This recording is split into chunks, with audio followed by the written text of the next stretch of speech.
Kannada Bhasheya Pracheenate. So it's a concept of third unit, and it's a really important concept because it has been asked repeatedly, like every time, for either 10 marks or for 6 marks. So what is Kannada Bhasheya Pracheenate? So it speaks about the history of the language Kannada, how old this Kannada language is, and how Kannada language was developed. So in this concept it is covered, Kannada Bhasheya Pracheenate, the history and development of Kannada language. So the important terminology in this is, for Kripu it means BC, before Christ, and Krisha it means AD, Anno Domini. So let's start. The history of Kannada tried to find by many scholars Vidwansaru.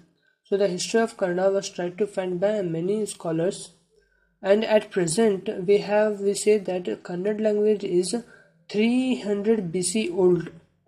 So the Kannada language existed during 3rd century is the present claim. Proofs that the Kannada language is as old as 3rd century. So what are the proofs for that? So the first proof is Maurya Samrajya Ashoka Kala. So during the time of Ashoka, during the dynasty of Maurya Samrajya, in the 3rd century, Shira Shasanaguru, we have inscriptions in many places. So in that, on that inscription, we have this word called Isila, which according to D.L. Narasimhachara is the oldest Kannada word. So during the Maurya dynasty, in the Ashoka king's rule, they had these Shira Shasanaguru inscriptions, and on that inscriptions they had this word called Isila written on that.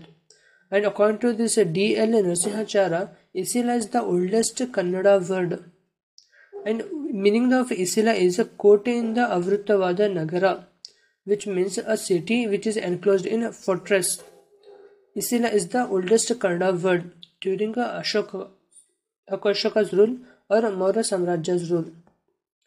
The next proof that the Kannada is 3rd century old.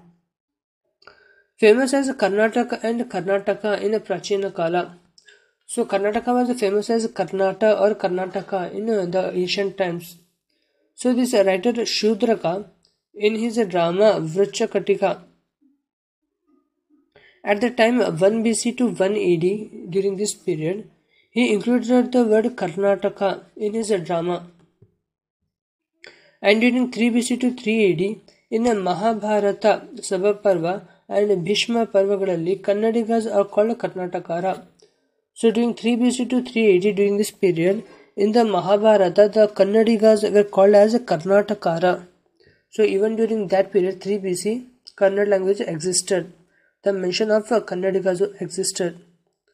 And during 1 AD, in Srimad Ramayana, word Mahishaka indicates Mysore, says a scholar.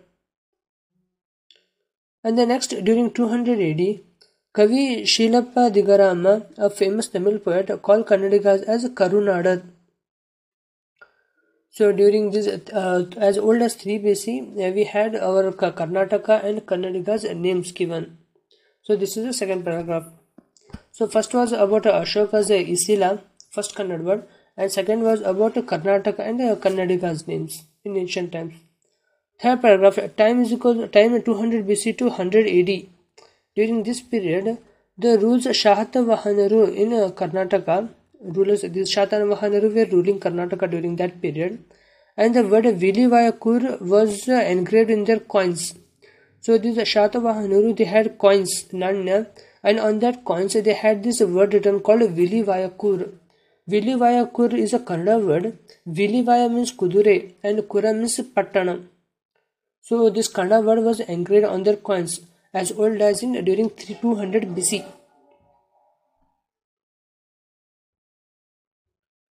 The next is in 1899, Greece found papers of a drama of 200 BC. So in 1899, Greece found copies of a drama, and that drama was old as 200 BC, and it contained a word called Minde and Kose, which are Kannada words. So Rashtrakavi Govinda Pairavara identified them as Kannada words. So the next, during 100 AD, during the rulership of King Hal, he wrote a book called Gad Saptashati. So in this book, he included words called Atta, which means Atte. Then he included the word called Tuppa, called Gruta. Then Patta, Hotte.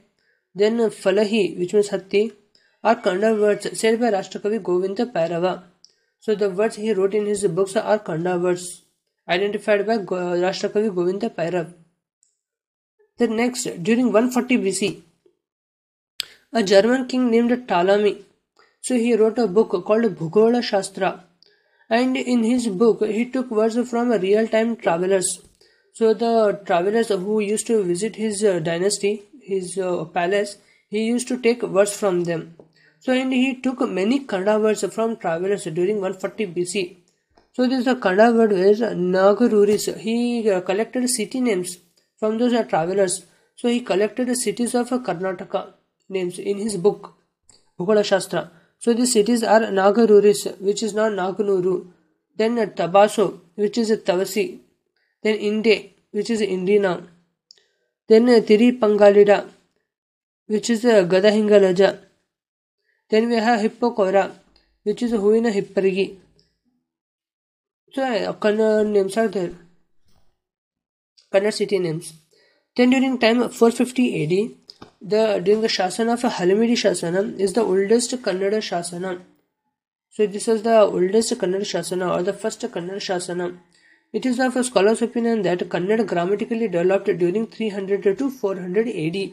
So after the years 300 AD, Kannada language started to develop grammatically and properly framed. In 900 AD, Kavi Rajamarga Kruti was written. So in 1900 AD, our first Kannada poem, Kavi Rajamarga, was written. And hence we conclude that Kannada is 2000 years old. So this is the Kannada Bhasheya Pracheenate. So Kannada is as old as during 3rd century, and for that proofs are given.